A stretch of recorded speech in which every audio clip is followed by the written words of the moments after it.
Pernah nggak sih ngerasa stuck? Kayaknya udah tahu apa yang harus dilakuin, tapi kok yang nggak maju-maju juga?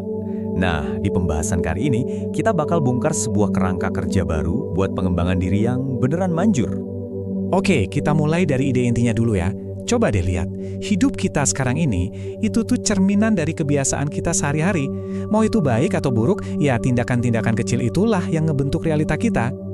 Nah, disinilah letak frustrasinya kan? Sesuatu yang kayaknya kita semua pernah rasain deh. Ada jurang pemisah gitu antara tahu harus ngapain sama ya beneran ngelakuin dan lihat hasilnya. Jadi, poin pentingnya tuh begini. Masalahnya seringkali bukan di nasihatnya loh, tapi di fondasi kita yang rapuh pas mau ngebangun kebiasaan baru itu. Ibaratnya gini, salah satu sumber kita bilang kita tuh kayak lagi nyoba bangun gedung pencakar langit, tapi kita nggak pernah belajar gimana cara ngaduk semennya. Kita coba strategi baru, tapi skill dasarnya buat nyerap dan nerapin ilmu itu nggak ada. Nah, ini nih yang ngegambarin perbedaannya dengan jelas banget. Kita seringnya fokus ke apa yang harus dilakuin, tindakan di luarnya aja. Padahal, yang lebih penting itu gimana cara berpikirnya, skill mendasar yang dibutuhin buat berubah. Oke, sekarang kita masuk ke solusinya. Gimana cara ngebangunnya?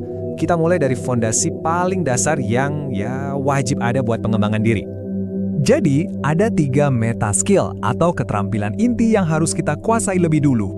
Skill pertama, belajar cara belajar. Ini tuh kayak mata rantai pertama. Tanpa ini, semua usaha buat nambah info baru atau kebiasaan baru ya bakal gagal. Ibaratnya kayak mau narik rantai tapi putus di tengah jalan. Skill kedua, berpikir logis. Ini penting banget buat ngelindungin kita dari cara mikir yang keliru, yang bisa bikin kita ngambil keputusan jelek. Ini sering banget kejadian loh di dunia pengembangan diri. Nah, ini contoh yang pas banget dari sesat pikir atau logical fallacy. Gini deh, cuma karena beberapa ide bagus ngasih imbal hasil 10%, bukan berarti semua ide yang ngasih imbal hasil 10% itu bagus kan?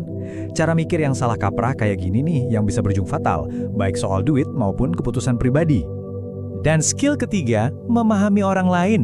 Ini krusial banget. Gini, cuma karena kita suka dipuji, bukan berarti cara itu berhasil buat semua orang. Bisa jadi cara kita ngasih masukan yang menurut kita bagus, malah bikin rekan kerja kita jadi demotivasi. Komunikasi itu emang nggak bisa dipukul rata. Oke, fondasinya udah kuat nih. Sekarang saatnya kita bangun pilar-pilarnya. Kita mulai dari pilar yang pertama, yaitu niat. Maksudnya apa? Artinya, setiap pagi pas bangun, kita secara sadar mutusin, hari ini saya mau ngebangun apa. Nah, ini yang ngasih kita kejelasan dan energi buat ngelawan semua distraksi. Dan cara paling praktis buat ngewujudin niat itu, ya dengan merencanakan hari kita. Lakuin ini sebelum dunia luar mulai berisik dan narik perhatian kita. Ini yang bakal ngebangun struktur yang kita butuhin biar tenang dan bisa maju. Lanjut, pilar kedua, kuasai tindakan. Nah, ini soal gimana caranya ngejembatanin antara tahu dan melakukan. Kita semua pasti ngalamin konflik batin ini kan? Pikiran kita tuh maunya yang aman-aman aja, sementara jiwa kita pengennya berkembang. Jadi, pas kita ragu-ragu buat bertindak, itu bukan karena kita malas loh. Itu sebenarnya cara otak kita buat ngejaga kita tetap aman dan ngehindarin rasa nggak nyaman pas kita bertumbuh. Justru disitulah momen terobosannya, yaitu waktu kita langsung bertindak pas pikiran kita bilang, tunda dulu deh. Kuncinya, bergerak lebih cepat dari alasan kita. Di celah waktu yang sempit itu, disitulah disiplin dibangun. Di situ kita nunjukin ke otak kita, siapa yang pegang kendali. Gini deh, cara kita ngerjain satu hal, itu bakal jadi cara kita ngerjain semua hal. Setiap kali kita nyelesain apa yang kita mulai, apalagi pas lagi susah-susahnya, kita itu lagi ngebangun integritas dan kepercayaan sama diri sendiri. Dan itu bakal nular ke semua aspek hidup kita. Oke, pilar udah, fondasi udah. Terakhir kita butuh sebuah sistem. Sistem buat apa? Buat ngejaga dan ningkatin semua yang udah kita bangun ini. Semuanya dimulai dari cara kita ngomong sama diri sendiri.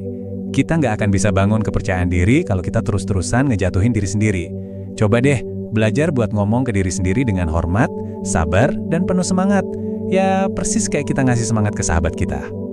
Nah, bagian kedua dari sistem ini adalah refleksi harian.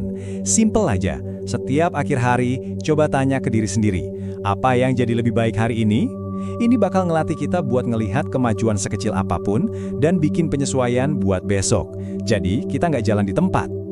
Jadi, intinya begini, perubahan yang awet itu bukan cuma soal nambahin kebiasaan baru, tapi soal ngebangun fondasi mental yang bikin kebiasaan itu nempel.